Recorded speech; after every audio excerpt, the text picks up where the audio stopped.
6일 지방선거가 다음 주로 다가온 가운데 후보 간 선거전이 치열하게 전개되고 있습니다. 순천 지역 최대 현안인 쓰레기 매립장과 의대 유치에 대해 후보들의 입장을 들어봤습니다. 코로나19 상황 속에서 총선과 대선에 이어 세 번째 선거를 앞두고 있습니다. 지난 2년 동안 선거운동과 투표 방식이 어떻게 달라졌는지 살펴봤습니다. 현대 사무중공업이 창립 이래 최대 규모로 LNG 추진선을 수주했습니다. 지역 조선업계에도 불황 탈출에 대한 기대감이 커지고 있습니다. 이상기후에 따른 양봉농가 피해를 막기 위해 인공지능 양봉기술이 마련됩니다. 농업기술원은 국비 17억 원을 받아 올해 1년 동안 최적의 양봉기술을 개발할 계획입니다.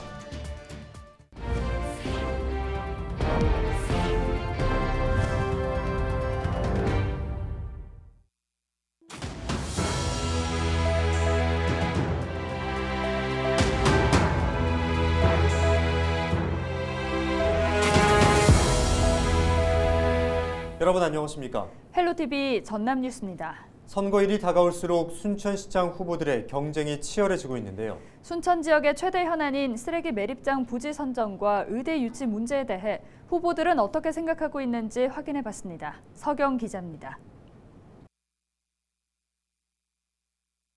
의과대학이 없는 국내 유일 광역단체 전남. 문재인 전 대통령이 전남 지역 의대 유치를 약속하면서 지역민들의 기대와 관심이 모아졌지만 순천을 중심으로 한 전남 동부권과 목포를 중심으로 한 서부권의 유치 갈등이 계속돼 왔습니다. 이런 상황에서 윤석열 대통령의 국정과제에는 전남 의대 유치 지역 공약이 빠져 있는 상태입니다. 시장 후보들은 의대를 순천에 유치하기 위해 노력하겠다는 입장입니다. 다만 동서부권 갈등 해결과 방법론에 대해서는 이견을 보였습니다. 의대 정원을 100명 정도로 한다면 목포대도 40명, 순천대도 40명, 공공의료 20명 해가지고 서부권과 동부권이 같이 갈등하지 않고도 얼마든지 각각 의대와 부속병원을 설립해서 가능한 일이기도 합니다. 이거 기다리고 있다가 그동안의 의료 공백을 메꿀 수가 없기 때문에 이 부분에 대해서는 기존에 있는 병원들을 어떻게 보강해가지고 우리가 심내혈관 질환이라든가 뭐 여러 가지 응급을 요하는 것들을 이겨낼 수 있을지 다각적으로 검토를 해야 된다고 생각합니다. 그 환자들이 큰 병원으로 몰릴 거 아닙니까? 그러면 당연히 또 작은 중소병원들은 쇠퇴할 수밖에 없지 않습니까? 그래서 제 생각은 응급센터를 좀 활성화해서 정부에서 그걸 좀 활성화시키면은 그 공백을 메꿀 수 있지 않겠느냐. 순천에서 발생하는 하루 쓰레기량은 220톤. 기존에 운영되고 있는 왕지동 쓰레기 매립장이 증설됐지만 사용 연한은 2년도 채 남지 않았습니다. 매립 용량 부족 문제로 쓰레기 대란은 예견된 상태. 매립장 입지선정위원회가 새 매립장 적합 부지로 월등면 송치 지역을 선정했는데 주민들의 극심한 반대에 부딪혀 사업이 중단됐습니다. 순천시장 후보들은 3명 모두 원점 재검토를 생각하고 있습니다. 지금은 순천 지역이 아니다 하더라도 다른 지역으로 쓰레기 매립장 혹은 쓰레기 소각장 문제를 해결할 수 있는 길도 있고요. 그러니까 모든 가능성을 다 열어놓고 꼭 순천시 내만 해당되지 않아도 방법이 저는 있을 거라고 생각을 하고 있고요. 순천이 인접하고 있는 산단이 여러 개가 있습니다. 여러 개가. 그렇기 때문에 여기를 잘 살펴서 이거를 새롭게 짜야지 시골에 지금 어렵게 지키고 나머지는 과수로 해서 겨우겨우 이게 생계를 유지하고 있는 분들에게 보상금 많이 줄게 여기다 하자 저기다 하자 이렇게 해서는 저는 안 된다고 생각합니다. 우리한테 우리 면에 이런 시설을 해주고 이런 인센티브를 주라. 그러면 우리가 쓰레기 매립장을 수용하겠다. 자 그렇게 되면은 거기 가면 되죠. 반대하는데 굳이 갈 필요가 없지 않습니까? 순천 지역 최대 현안 문제인 쓰레기 매립장 선정과 의대 유치. 후보들이 제시한 방법이 지역 발전을 견인할 열쇠가 될 수 있을지 유권자들의 판단에 달렸습니다. 헬로TV 뉴스 서경입니다. 목포의 일부 시민단체들이 시민정책 토론회 참석을 거부한 모 목포시장 후보자를 비난하고 나섰습니다. 목포시민사회소통과 연대는 24일 기자회견을 열고 6일 지방선거를 앞둔 시점에서 시민의 알 권리를 위해 지역 현안에 대한 정책 토론회를 준비했지만 특정 후보 한 명만 뚜렷한 사유를 설명하지 않고 토론회 참여를 거부했다고 밝혔습니다. 그러면서 해당 후보는 시민의 알 권리를 짓밟은 오만한 태도에 대해 사과해야 한다고 강조했습니다. 전라남도 선거관리위원회가 무투표 당선자가 있는 지역이어도 다른 선거도 있는 만큼 반드시 투표에 참여해달라고 당부했습니다. 전남 선관위는 특정 선거구에 후보자가 한 명만 등록했거나 의원 정수를 넘지 않을 경우 무투표 당선이 확정돼 선거 당일 투표용지를 적게 받을 수 있지만 다른 선거구는 투표가 가능하다고 설명했습니다.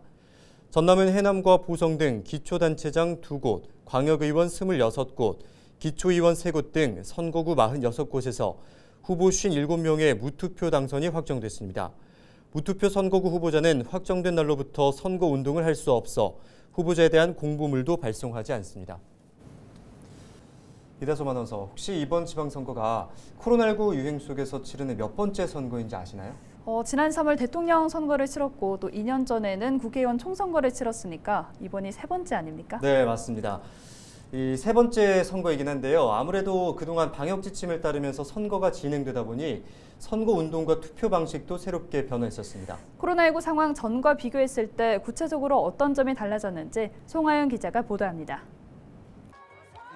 선거철이 되면 거리 곳곳에서 울려 퍼지던 유세 노랫소리. 유권자 한 명 한 명 손을 잡고 눈을 맞추며 표심을 공략하던 후보자들을 쉽게 찾아볼 수 있었습니다. 하지만 코로나19가 발생한 뒤 전통적인 선거 방식은 완전히 달라졌습니다. 먼저 사회적 거리 두기가 강조된 만큼 소셜미디어를 통한 온라인 선거 운동이 확대됐습니다. 지난 21대 총선 당시 전국 1일 코로나19 확진자는 평균 10,000명대. 이렇다 보니 이른바 새몰이 행사인 선거사무소 개소식이나 출마 기자회견 등은 대부분 취소됐습니다. 그러면서 페이스북이나 유튜브 등 온라인 채널은 새로운 선거운동의 격전지로 떠올랐습니다. 공약이나 정책 준비 과정 등을 콘텐츠로 제작하거나 1분 남짓 본인을 홍보하는 영상을 제작해 소셜미디어에서 전파될 수 있도록 이끈 전략이 주목받았습니다. 색다른 비대면 선거운동 양상도 두드러졌습니다. 지난 3월 대통령 선거에서는 인공지능을 활용한 선거운동이 눈길을 끌었습니다. 각 정당은 거리두기 강화로 직접 방문할 수 없는 상황을 고려해 실제 후보자의 모습과 똑같은 AI 후보자를 선보인 겁니다. 이 밖에도 방역 소독기를 메고 거리에 나서거나 QR코드를 명함에 새겨 자신을 알리는 등 다양한 비대면 선거운동이 이어졌습니다. 확진자와 비확진자를 구분하고 투표 시간을 늘리는 등 투표 방식에도 큰 변화가 있었습니다. 그동안 이동약자와 확진자 투표의 경우 임시기표소에서 운영됐습니다. 일반 유권자와 확진자의 동선을 구분짓기 위해 시간도 다르게 진행됐습니다. 하지만 이 과정에서 잦은 혼선으로 투표를 포기하는 사례가 속출하는 등 유권자들의 불만이 잇따르자 이번 지방선거부터 확진자를 위한 임시기표소는 운영되지 않습니다. 5월 28일 토요일 사전투표 2일차에는 오후 6시 30분부터 8시까지, 6월 1일 선거일에는 오후 6시 30분부터 7시 30분까지 투표를 할 수 있습니다. 어느 때보다 미디어 선거가 강조되고 온라인 선거 운동의 강세가 이어졌던 코로나19 이후의 선거들. 그만큼 후보들의 경쟁이 더욱 치열해진 가운데 새로운 선거 방식의 초석일지 반짝 눈길 잡기에 그칠지 관심이 모아지고 있습니다. 헬로티비 뉴스 송하영입니다. 이상기후에 따른 양봉농가 피해를 막기 위해 인공지능 기술이 마련됩니다. 전남 농업기술원은 지구온난화에 따른 이상기후에 대응하기 위해 꿀벌 활동 등 빅데이터를 이용한 스마트 양봉기술 개발에 착수했습니다. 스마트 양봉기술은 벌통에 센서를 부착해 벌집의 온도와 습도, 벌의 움직임 등을 관찰하고 데이터를 분석해 농가에 전달하는 기술입니다. 농업기술원은 국비 17억 원을 받아 올해 1년 동안 최적의 양봉기술을 개발할 계획입니다.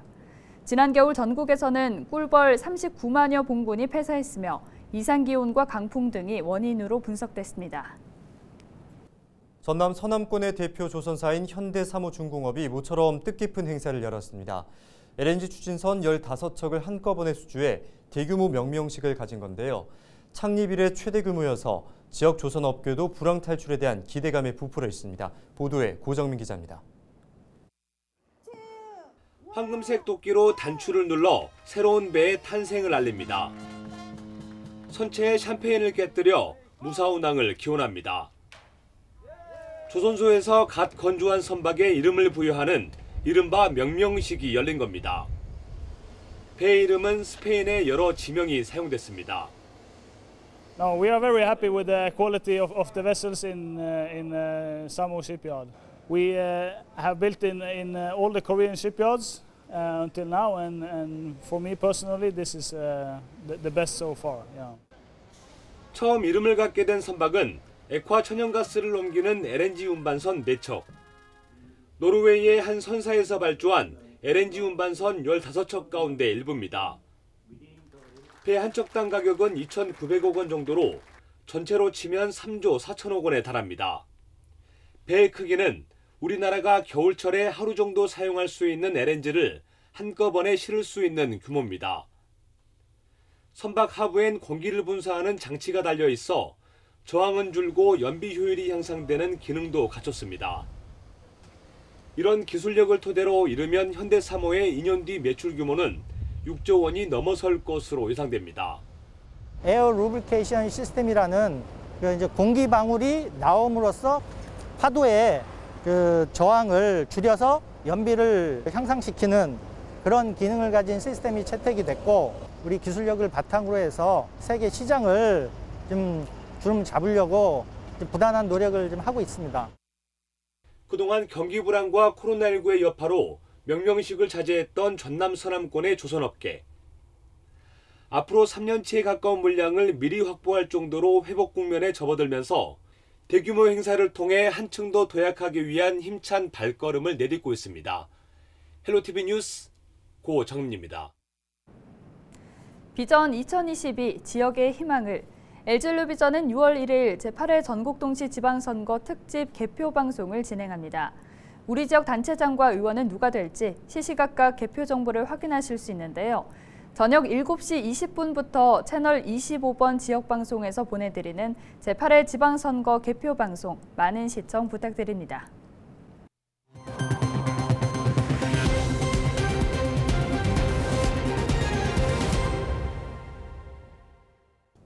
전남의 코로나19 신규 확진자가 소폭 증가했습니다.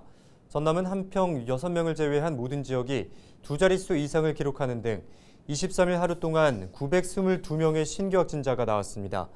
사망자는 1명 늘어난 450명, 위중증 환자는 17명으로 집계됐습니다.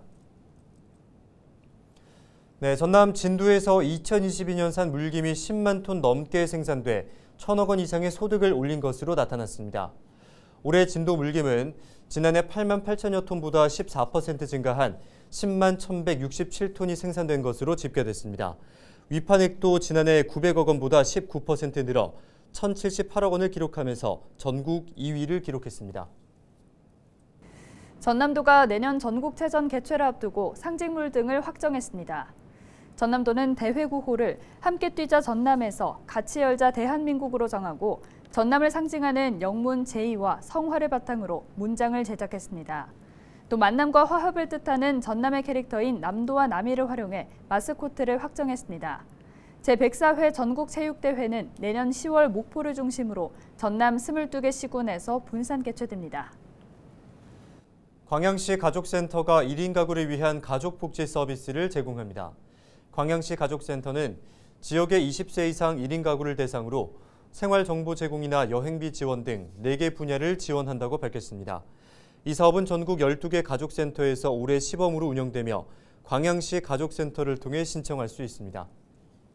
2026 여수 세계 선박람회를 앞두고 이순신 광장과 낭만포차에 꽃탑 조형물이 들어섰습니다.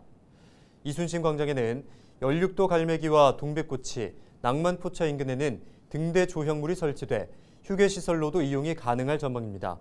이 밖에도 여수시는 계절마다 25종 이상 우량꽃뮤를 생산해 주요 관광지와 도로변에 배치해 시민과 관광객에게 신선한 볼거리를 제공할 방침입니다.